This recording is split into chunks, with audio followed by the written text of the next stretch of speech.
മുണ്ടക്കൈ ചൂരൽമല ദുരന്തം വിലയിരുത്താനെത്തിയ കേന്ദ്ര സംഘം ദുരന്തഭൂമി സന്ദർശിച്ചു. വയനാട് കളക്ടറേറ്റിലെത്തിയ സംഘം മന്ത്രിമാരുമായും ഉന്നത ഉദ്യോഗസ്ഥരുമായും കൂടിക്കാഴ്ച നടത്തി. ദുരന്തത്തിന്റെ വ്യാപ്തി കേന്ദ്ര സംഘത്തെ ബോധ്യപ്പെടുത്താൻ കഴിഞ്ഞുവെന്ന് കൂടിക്കാഴ്ചയ്ക്ക് ശേഷം മന്ത്രി മുഹമ്മദ് റിയാസ് പറഞ്ഞു. രാജ്യത്തെ തന്നെ മഹാദുരന്തങ്ങളിൽ ഒന്നാണ് വയനാട്ടിലെ മുണ്ടക്കൈയിലും ചൂരൽമലയിലും ഉണ്ടായത്. അതുകൊണ്ട് തന്നെ ദേശീയ ദുരന്തമായി കേന്ദ്ര സർക്കാർ പ്രഖ്യാപിക്കണം എന്നാണ് സംസ്ഥാനത്തിന്റെ പ്രധാന ആവശ്യം.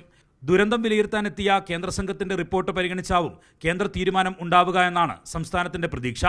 നാളത്തെ പ്രധാനമന്ത്രിയുടെ വയനാട് സന്ദർശനത്തിലും കേരളം പ്രതീക്ഷയർപ്പിക്കുന്നു.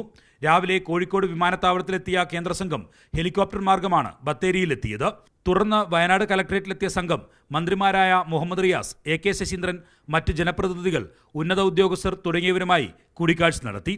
ദുരന്തത്തിന്റെ വ്യാപ്തി കേന്ദ്ര സംഘത്തെ ബോധ്യപ്പെടുത്താൻ കഴിഞ്ഞുവെന്ന് കൂടിക്കാഴ്ചയ്ക്ക് ശേഷം മന്ത്രി മുഹമ്മദ് റിയാസ് പറഞ്ഞു. അവരോട് പൊതുവെ ഇതിനെക്കുറിച്ച് ചർച്ച ചെയ്തപ്പോൾ ഇതിൻ്റെ ഒരു ആഴം അവർക്ക് ശരിയായ അർത്ഥത്തിൽ മനസ്സിലായിട്ടുണ്ട്. നമ്മുടെ രാജ്യത്ത് ഈ സമീപകാലത്ത് നടന്ന ദുരന്തങ്ങളിൽ ഏറ്റവും ആഴവും വ്യാപ്തിയുമുള്ള ദുരന്തമാണ് വയനാട് ദുരന്തം എന്നുള്ള ഞങ്ങളുടെ അഭിപ്രായത്തോട് അവർ ഏറെക്കുറെ യോജിച്ചതാണ്.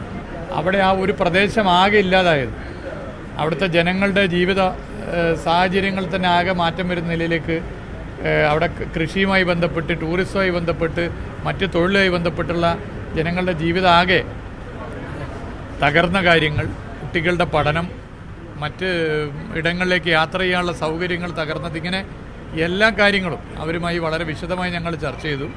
അതിലൊക്കെ തന്നെ ശരിയായ നിലപാട് സ്വീകരിക്കാമെന്ന് അവർ അറിയിച്ചിട്ടുണ്ട്. കൂടിക്കാഴ്ചയ്ക്ക് ശേഷം കേന്ദ്ര സംഘം ദുരന്തബാധിത മേഖലകൾ സന്ദർശിച്ചു. കേന്ദ്ര ആഭ്യന്തര മന്ത്രാലയ ജോയിന്റ് സെക്രട്ടറിയും ഇന്റർ മിനിസ്റ്റീരിയൽ തലവനുമായ രാജീവ് കുമാറിന്റെ നേതൃത്വത്തിലുള്ള സംഘമാണ് വയനാട് സന്ദർശിച്ചത്.